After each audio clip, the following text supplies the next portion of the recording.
And you're probably asking yourself, Chris, you have all of this Canon gear. Why did you buy the Sony FX30? And the reason I bought it is, hey guys, so today we're gonna be talking about something that might come as a shock to you. So as some of you know, I am a Canon user. I own a C70, a ton of RF glass, R6s, multiple Canon things. I'm fully invested into the Canon ecosystem. Recently, I have been looking for another camera to add to my kit as a B or C camera for when I'm shooting weddings, interviews, things like that. I wanted to get another Canon camera because obviously I am invested into the ecosystem. It made the most sense to invest in a Canon camera. Well, through my research, I was trying to find a camera under $2,000 because this wasn't going to be an A cam. This is going to be just a supplementary camera to get different angles when I'm at weddings and things like that.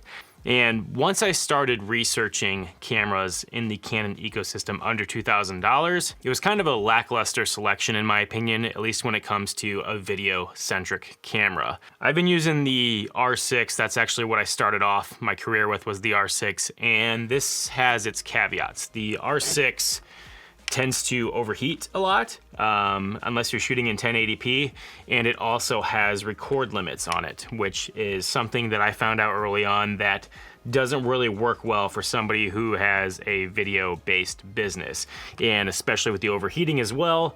I had multiple situations where my camera would overheat when I was filming a wedding day or something like that, and that is just something that you don't want to have to worry about. You don't want to be able to, one, miss the shots because your camera's overheating, and two, think about that, okay, maybe I shouldn't record this because I don't want my camera overheating. You want flexibility and the unlimited amount of time to be able to record the shots that you want to get without having to worry about it. So I needed to find a camera that hit all of the main focal points for me. One of those is I needed a camera that had unlimited recording. Two, a camera that would not overheat and I didn't have to worry about overheating and baby all day. Three, I needed to be able to shoot in a log profile. That way I could get the most flexibility in post when I am color grading and get the most dynamic range out of my sensor. Four, I needed to have dual card slots. That way I don't have to worry about, if one of my cards corrupts, not having another backup. And there are some other things as well, but those were the main things for me. I looked into the R7 and the R8 from Canon. The R8 originally is what I thought I was gonna go with because it was full frame. I could take advantage of my RF lenses and get the most out of that with a larger sensor and all of that. But one, it had only a single card slot on it, and two, it used different batteries than the Canon R6s and the other cameras that I use currently. I use LPE6 batteries for my R6s, and it uses like a smaller battery. So one, I didn't want to have to buy a bunch of new batteries, especially smaller batteries, because I didn't want to have to worry about them like running out constantly throughout the day. And then also, like the big one was that it only had a single card slot on it. And I looked into the R7, which did have dual card slots on it, but it also had its caveats with potentially overheating, and I didn't want to have to worry about that as well. I know they've gotten better about their overheating, but that's just not something I want to even have to think about in the slightest. I don't want to have to worry about my camera overheating in the middle of a ceremony or speeches or an important moment of the day or during an interview. That's the last thing I want to worry about. My camera should work the way it's supposed to work. So that kind of threw those off the table for me as well. So I couldn't find anything under $2,000 that fit the criteria that I was looking for. And at first I was thinking maybe I need to spend more money. It came to the point where honestly, like, I wasn't gonna be able to get a camera from Canon unless I spent around $4,000 plus. Now, the R5C would have been a great B camera, but that camera was well over $2,000. So that wasn't an option for me. So I was like, man, there's just nothing from Canon in this price point that is going to fit the criteria for what I need. So I ended up investing in a Sony camera. Oh God, why didn't anybody tell me? I know. It seems crazy with all of the Canon gear that I own, but there was only one camera that fit the criteria for all of the things that I wanted under $2,000. And that camera is the Sony FX30. Now, I know it doesn't make sense to go to a Sony camera considering how much Canon stuff that I own, But for me, this is a very video focused camera, and a lot of the cameras from Canon, unless you get into their cinema line, are very photo and video hybrids. And I really don't care about the photo capabilities in a camera. Now, I do have my R6s, which is great if I do need to take photos, but I did not want to buy another camera for my video business and my production company that was giving you the best of both worlds. Video is the most important to me, and this camera was the best option for me. Now, the reason I chose the FX30 over any other Canon cameras is because it has dual card slots, it has the unlimited record limit and a fan built into the camera, and it was under $2,000. Canon doesn't have a camera like that under $2,000.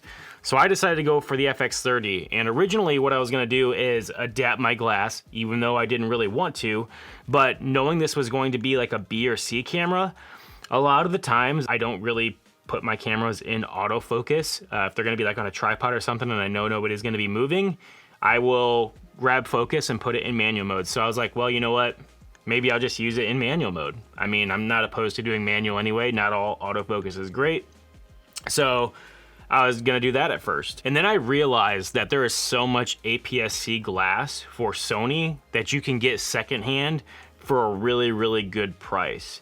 And I actually ended up getting the 18-105 F4 Sony glass, and this is normally a $650 lens, which is very inexpensive in itself, but I actually ended up getting this secondhand online for 380 bucks, so almost half the price.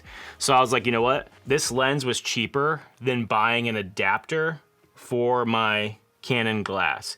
And also, I would have only been able to use my EF glass. I wouldn't even have been able to use the best glass that I have on my Sony camera. I was like, you know what? I'm just gonna buy a Sony dedicated lens, then I'll be able to use all of its functions, autofocus, all of those things.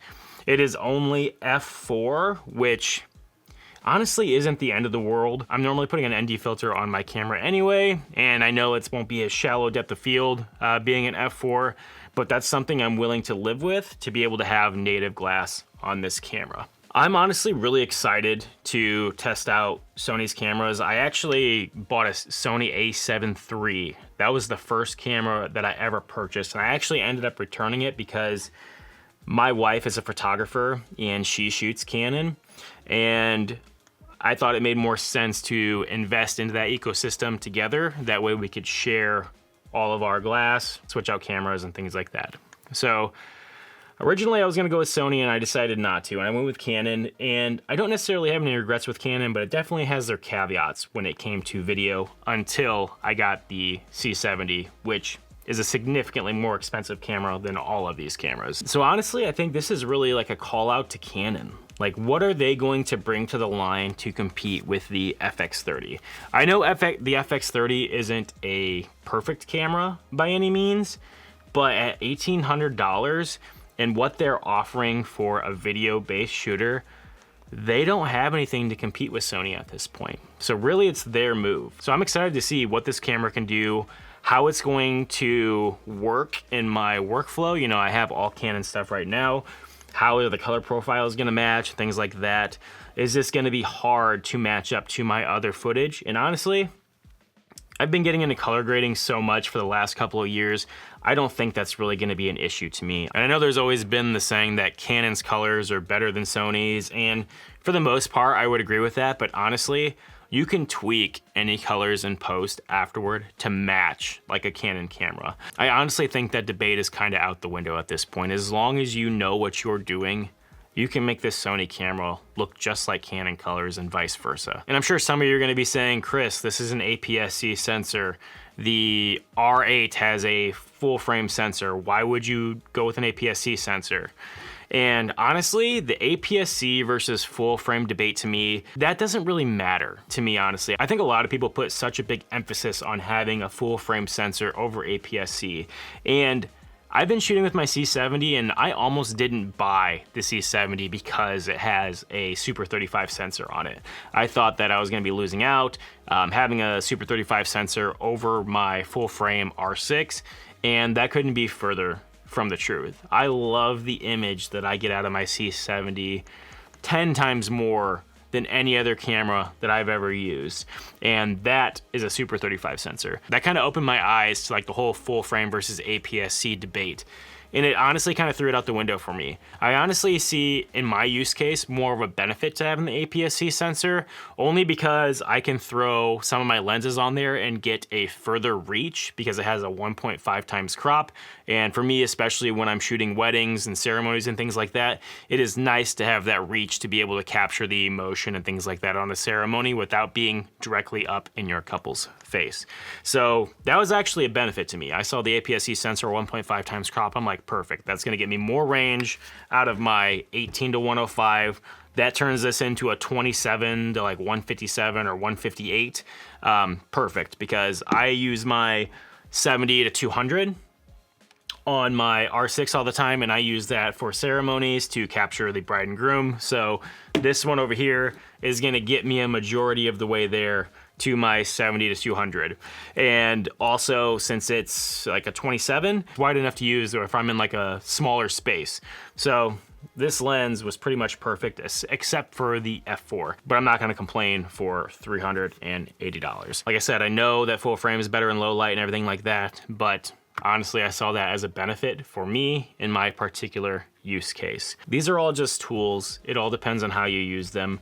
I'm not saying this FX30 is better than Canon's cameras and vice versa. I'm just saying under $2,000 for what I needed, this was the best camera for me. If you guys are interested in seeing how the FX30 stacks up against all of my Canon gear, subscribe. I'm gonna be doing some more side-by-side testing out against the C70, my R6s, testing out the dynamic range and all of those great things, seeing how color matching goes between having a Sony camera and a Canon camera.